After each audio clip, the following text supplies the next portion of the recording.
Drama Iqbal के आने वाले एपिसोड बहुत इंटरेस्टिंग होने वाले हैं। मनाहिर अपनी सास सरवत बेगम से बदतमीज़ी करती है कि आप हर वक्त बतूल का नाम लेती रहती हैं। बतूल में आखिर ऐसा क्या आपको नज़र आता है जो आपको मुझ में नहीं नज़र आता। सरवत बेगम कहती है बतूल रिश्तों की अहमियत जानती है, उनकी कदर करना जानती है, वो तुम जैसी बिल्कुल नहीं है। बतूल सरवत बेगम से बदतमीज़ी करने लगती है और इन पर हाथ उठाने लगती है। इतने में वहाँ हाशिर आ जाता है। हाशिर कहता है कि तुम मेरी माँ से किस तरह से बात कर रही हो, वो बिल्कुल सही कह रही हैं। बतूल ने आज तक मेरी माँ से इस तरह बदतमीज़ी से बात नहीं की। तुम होती कौन हो इनसे इस तरह से बात करने वाली? कुछ भी हो वो मेरी माँ है और मैं उनके साथ इस तरह बदतमीज़ी होते हुए बिल्कुल नहीं देख सकता, मैं बिल्कुल बर्दाश्त नहीं कर सकता। मनाइल कहती है ये मुझे बिल्कुल पसंद नहीं करती, तुम अच्छी तरह जानते हो। हाशिर कहता है कि अगर तुम चाहती हो कि तुम अच्छी तरह जानती हो कि हमारी किन हालात में शादी हुई है, उन्हें समझने में कुछ टाइम लगेगा और अगर तुम इनके दिल में अपनी जगह बनाना चाहती हो तो इनसे मोहब्बत और प्यार से बात करनी होगी। जिस पर मनाहिल गुस्से में कहती है माई फुट, इनसे मैं तमीज़ से बात करूं और इनके साथ मैं नहीं रहना चाहती। सरवत बेगम कहती है कि तुम ये घर छोड़कर जाना चाहती हो तो जा सकती हो, तुम बतूल की जगह कभी नहीं ले सकती। हाशिर अच्छा हुआ तुम यहाँ आ गए, मैं तुम्हारे पास आने वाली थी, तुम्हारे लिए खुशखबरी है, बतूल माँ बनने वाली है। हाशिर के चेहरे पर मुस्कुराहट फैल जाती है और कहता है कि माँ सच बोल रही हैं। सरवत बेगम कहती है कि जाकर अभी बतूल को वापस घर लाना होगा। मनाहिल कहती है कि अगर वो इस घर में आएगी तो मैं यहाँ नहीं रहूँगी। बताइए कि तुम कहीं भी रहो, मुझे इससे कोई फ़र्क नहीं पड़ता, लेकिन मेरी बहू इसी घर में रहेगी। वो हाशिर की बीवी है और हाशिर के होने वाले बच्चे की माँ बनने वाली है। हाशिर अभी जाओ और बतूल को घर वापस लेकर आओ। साहिल को जब पता चलता है कि बतूल घर वापस आ गई है, वो बतूल के पास जाता है और पूछता है कि तुमने मुझे क्यों नहीं बताया, तुम इतनी अपने गम मुझसे क्यों छुपा रही हो। जिस पर बतूल कहती है कि साहिल हमारी खुशियाँ अलग हो चुकी हैं तो हमारे गम कैसे एक हो सकते हैं। साहिल कहता है कि हमें कोई रिश्ता ना सही लेकिन कज़न का तो रिश्ता है ना, इस हैसियत से तो तुम मुझे अपना दुख बता सकती हो, तुम मुझसे क्यों छुपा रही हो। हाशिर साहब ने दूसरी शादी कर ली, उन्होंने तुम्हें इस घर से अपने घर से निकाल दिया। बतूल कहती है कि उन्होंने मुझे घर से नहीं निकाला बल्कि मैं खुद घर छोड़कर आई हूँ। साहिल बतूल से कहता है कि अब तुम्हें इस घर में वापस नहीं जाना चाहिए, तुम इससे तलाक ले लो। बतूल मैं अब भी तुमसे शादी करने के लिए तैयार हूँ अगर तुम रजामंद हो तो। बतूल कहती है कि अपने दिलो दिमाग से इस तरह का ख्याल भी मत लाना कि मैं हाशिर से रिश्ता तोड़कर तुमसे रिश्ता जोड़ लूंगी, मैं अपने माँ बाप को इतना बड़ा दुख नहीं दे सकती। साहिल कहता है कि जो दुख तुम बर्दाश्त कर रही हो उसका क्या।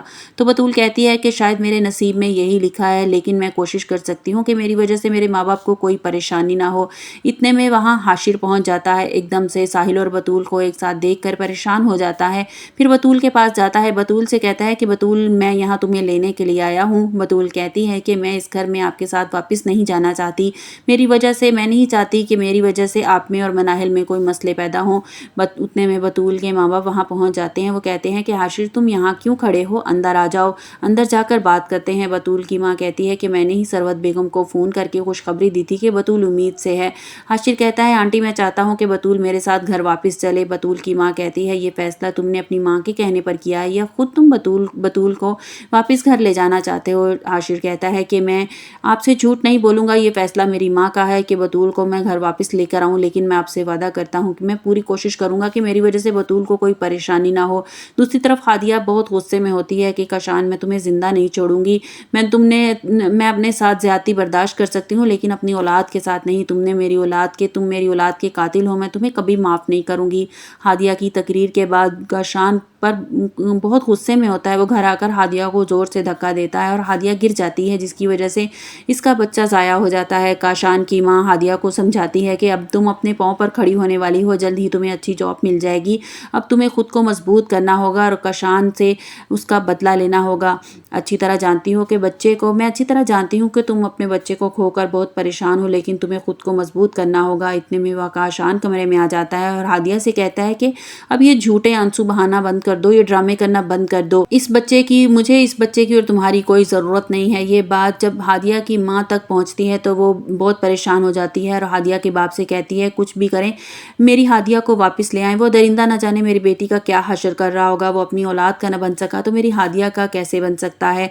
हाशिर को इस बात का एहसास होने लगा है, वो बतूल से मोहब्बत करने लगा है। वो सोचता है कि जिस तरह ये बतूल मेरी माँ का ख्याल रखती थी, मनाहिल इस तरह हमारा ख्याल नहीं रखती, इसको तो सोने से फुर्सत नहीं, वो सिर्फ अपने बारे में सोचती है। माँ बिल्कुल ठीक कहती है कि बतूल जैसी लड़की किस्मत वालों को मिलती है। वो अपनी माँ को बताता है कि माँ बतूल ने मेरे साथ आने से इनकार कर दिया है। सरवत बेगम कहती है कि जिस तरह दुखी होकर परेशान होकर वो यहाँ से निकली थी, मुझे यही लगता था कि वो आने से इनकार कर देगी, लेकिन इसको मैं इस घर में वापस ज़रूर लेकर आऊँगी। कल हम मैं तुम्हारे साथ चलूँगी और हम उसको घर वापस ले आएंगे। मनाहिल ये बात सुन लेती है और हाशिर से कहती है कि अगर तुम बतूल को वापस लेकर आओगे ना तो मैं इस घर में नहीं रहूँगी और ना ही आपकी ज़िंदगी में। आपको हमारी वीडियो कैसी लगी कमेंट्स बॉक्स में अपनी राय का इज़हार कीजिएगा और लाइक और सब्सक्राइब कीजिएगा।